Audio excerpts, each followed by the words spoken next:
Yaorana Sunshine.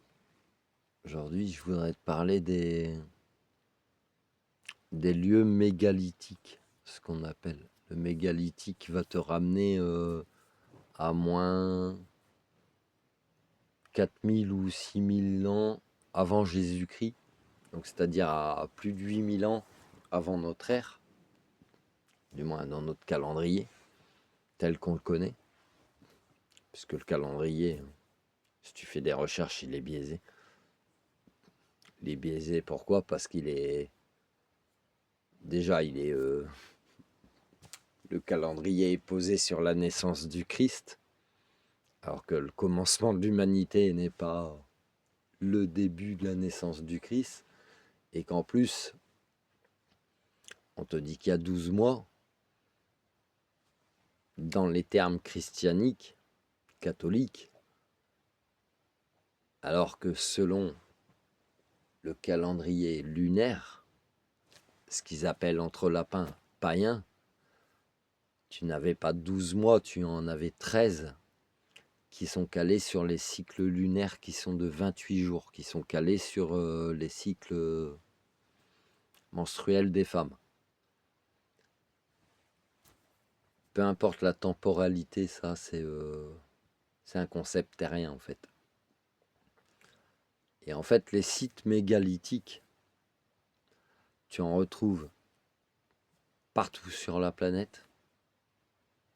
Tu en as en Écosse, tu en as en Angleterre, tu en as en Irlande, tu en as en France, tu en as en Europe, tu en as partout sur la planète. Moi, je vais te parler d'un endroit où je suis allé, c'est à Carnac, en Bretagne. Si tu y es jamais allé, je t'invite à y aller. Et tu as à Carnac ce qu'on appelle les alignements de Carnac, qui est un site sur des kilomètres où il y a des alignements de menhirs, de dolmens. Donc des menhirs sont des pierres vraiment dressées en mode statue, etc. Tu en as énormément en Bretagne, tu en as aussi un peu partout en France, tu en as aussi beaucoup ailleurs sur la planète. Et Carnac en Bretagne, quand j'y suis allé personnellement, j'étais subjugué, et je le suis toujours puisque j'y suis passé plusieurs fois. J'ai été subjugué par ce site, dans le sens où,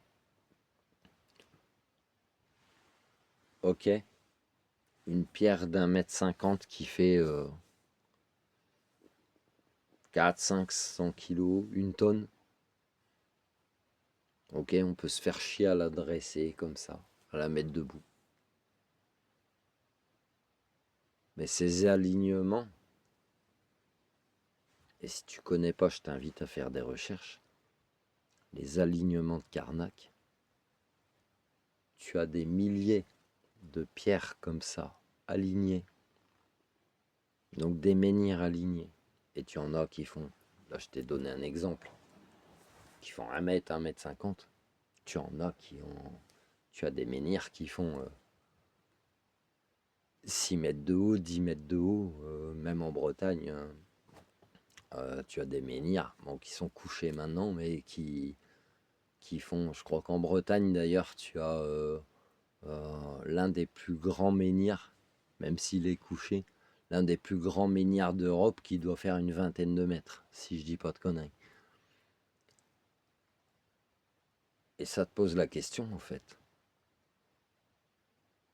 Il y a plus de 8000 ans en arrière, comment des personnes, il y a 8000 ans en arrière,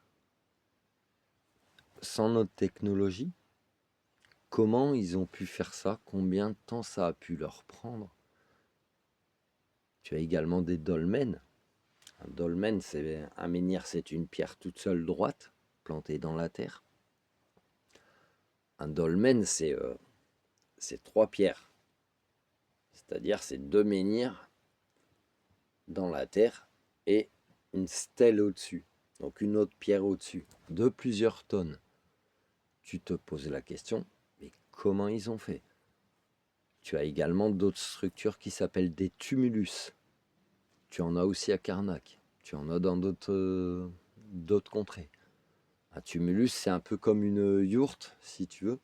Comme une hutte, c'est une butte de terre. Mais à l'intérieur de cette butte de terre, c'est composé que de menhirs en mode muraille. Et je pense au tumulus de Karnak qui date de moins 6500 ans avant JC. Donc on est en 2025 maintenant, on fait le calcul. Et dans ce tumulus, puisque tu peux le visiter gratuitement, quand tu y rentres, ça fait comme un tunnel, ça fait comme une yourte, comme une hutte.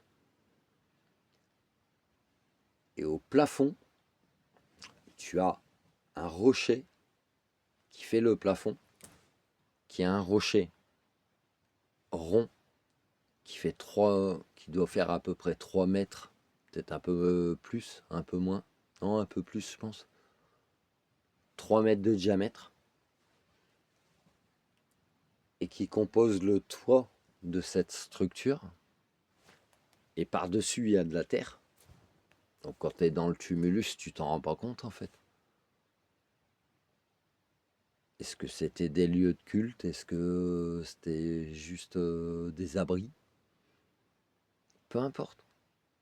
Mais tu te poses la question, mais comment ils ont fait à cette époque-là, il y a 8000 ans en arrière, comment ils ont fait pour mettre ces structures en place? Et je vais même aller plus loin, puisque sur le tumulus de Karnak, au-dessus de cette butte de terre, donc tu as cette structure en pierre que je t'ai dit, qui est couverte de terre, et il y en a beaucoup partout sur la planète. Au-dessus de cette structure de terre, tu as un menhir qui doit faire 1 mètre, 1 mètre 20, comme une antenne relais, tu vois. Et je vais t'expliquer après. Le jour où j'y suis allé, je vais t'expliquer après. Et tout autour de ce tumulus, ça fait un cercle. Et pareil, tu as des tout petits menhirs d'1 mètre, 1 mètre 20, comme un cadran solaire. Le jour où j'y suis allé, la première fois que je suis allé là-bas, c'était le 21 juin 2020. Donc 21, 21, 21. Solstice d'été. Le jour où j'y suis allé, quand je me suis mis face à l'entrée du tumulus, le soleil, je pense qu'il devait être 21h, quelque chose comme ça, commençait à se coucher. Et en fait, le soleil était dans l'axe de ce petit menhir au-dessus. T'as des frissons, t'as pas froid. Le soleil était dans l'axe au-dessus de ce menhir qui surplombait le tumulus, qui surplombait tout. Donc ça, je sais pas, moi ça me pose, peut-être toi tu t'en fous, mais moi ça me pose des interrogations. Je me dis, putain, il y a 8000 ans en arrière, il y a des gens déjà qui ont été capables de créer des endroits comme ça, avec ce qu'on pense le peu de moyens qu'ils avaient à l'époque. Dans quel but, j'en sais rien. Souvent, les archéologues, ils vont nous dire cérémonial, ceci, cela. Et pourtant, peut-être pas que.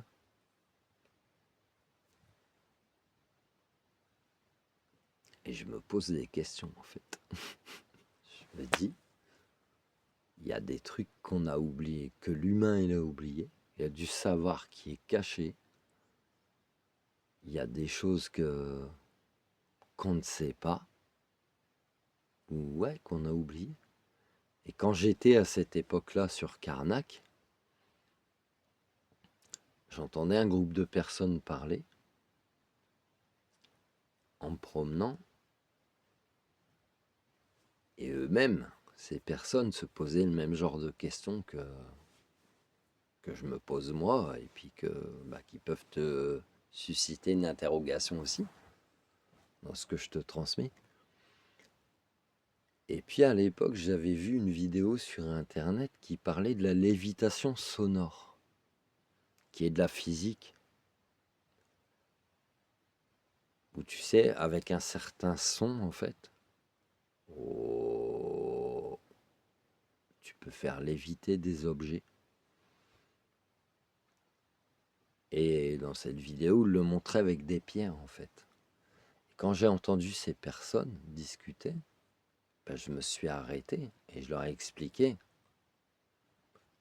ce que j'avais pu voir sur Internet. Et je leur avais dit, vous savez, maintenant en physique, on commence à expliquer la lévitation ou le déplacement d'objets avec le son. Il y a une des personnes de ce groupe qui m'a répondu la chose suivante. Elle m'a dit, monsieur, vous tenez peut-être quelque chose. Je n'ai pas la prétention d'avoir tout le savoir de l'univers. Mais en fait,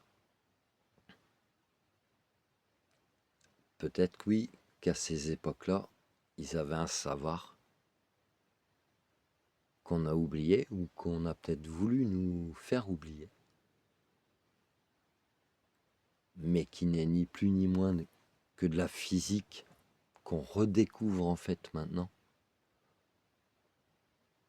Et ça pourrait expliquer aussi comment 8000 ans en arrière, 8500 ans en arrière, des personnes qui n'avaient pas de moyens technologiques comme on les a maintenant, ont pu créer des endroits comme les alignements de Karnak, comme les pyramides de Gizeh, comme le Machu Picchu,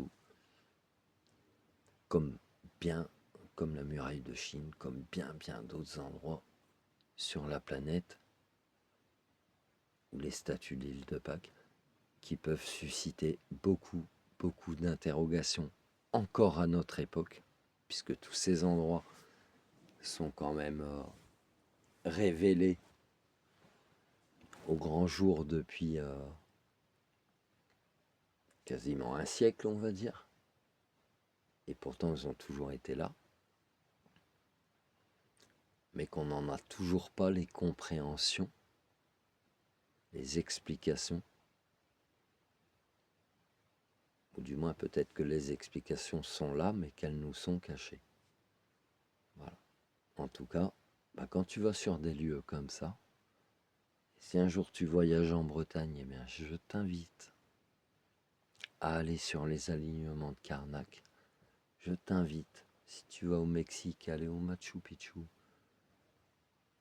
ou dans les temples Incas, au Pérou, en Amérique du Sud, en Égypte, voir la muraille de Chine, voir plein d'endroits comme ça. T'es peut-être même d'ailleurs appelé à aller dans des endroits comme ça. C'est ce que j'appelle des voyages initiatiques. Même le mont Saint-Michel. Tu te demandes comment ils ont réussi à construire ça au milieu du Nil. Même quand tu regardes certaines cathédrales, certaines églises dans notre culture européenne, française. Ils ont mis 100 ans pour les faire, mais comment ils ont fait? Comment ils ont fait? Oui, ça a duré 120 ans, on te dit. Oui, bien sûr. Bien sûr. Et si tu vas même plus loin dans tes recherches, Sunshine, tu t'apercevras que les pyramides, puisqu'il y a différentes formes de pyramides tout autour de la planète, les pyramides ont différentes formes et ne sont pas qu'en Égypte. Le Machu Picchu sont des pyramides. C'est juste leur forme qui change. Elles sont en alignement avec les pyramides de Gizeh en Égypte. Ok, donc tu passes de l'Amérique du Sud à l'Égypte. Et tout ça est aligné aussi avec la muraille de Chine. Et tout ça, quand tu prends les distances, te donne le même nombre, qui est le nombre. Moi, je suis pas mathématicien, hein, mais c'est des recherches que j'ai fait, qui te donnent le nombre pi 314. Clac, clac, clac. Et tout ça est en adéquation. La pyramide de Gizeh, il y en a 3. Elles sont en corrélation avec la ceinture d'Orion au niveau des constellations. Les 3 pyramides sont en alignement avec la ceinture d'Orion, la constellation d'Orion. Constellation d'Orion, en fait, représente un sablier. Et au milieu de ce sablier, tu as 3 étoiles comme ça. Et les 3 pyramides de Gizeh sont en alignement avec la ceinture d'Orion. Donc, comment, à cette époque, alors qu'en plus ils n'avaient pas de télescope puisque tout ça s'était pas développé et tout, comment ces bâtisseurs de ces anciennes civilisations, comment ils ont fait? Pose-toi des questions. Et je peux te parler d'autres civilisations, des lignes de Nazca ou d'autres trucs comme ça, où ça te soulèvera exactement le même genre d'interrogation, c'est comment ils ont fait. Avec les moyens qu'ils avaient à l'époque, comment ils ont fait? Est-ce qu'ils avaient un savoir qu'on avait oublié, qu'on a oublié, ou qu'on a voulu faire oublier? Est-ce qu'ils étaient plus évolués, puis finalement, nous, on devient de plus en plus cons, malgré qu'on nous fait croire que la technologie, ça te fait évoluer? Ça te pose plein, plein, plein de questions. Et franchement, je t'invite vraiment à faire des recherches sur l'histoire de l'humanité, sur différentes cultures, différentes civilisations, et ça va, potentiellement, ça va te permettre d'avoir un regard un peu plus large en fait sur ce qu'on a pu t'enseigner sur l'histoire de l'homme. C'est tout ce que j'ai à te dire. Prends soin de toi, Sunshine. Love you.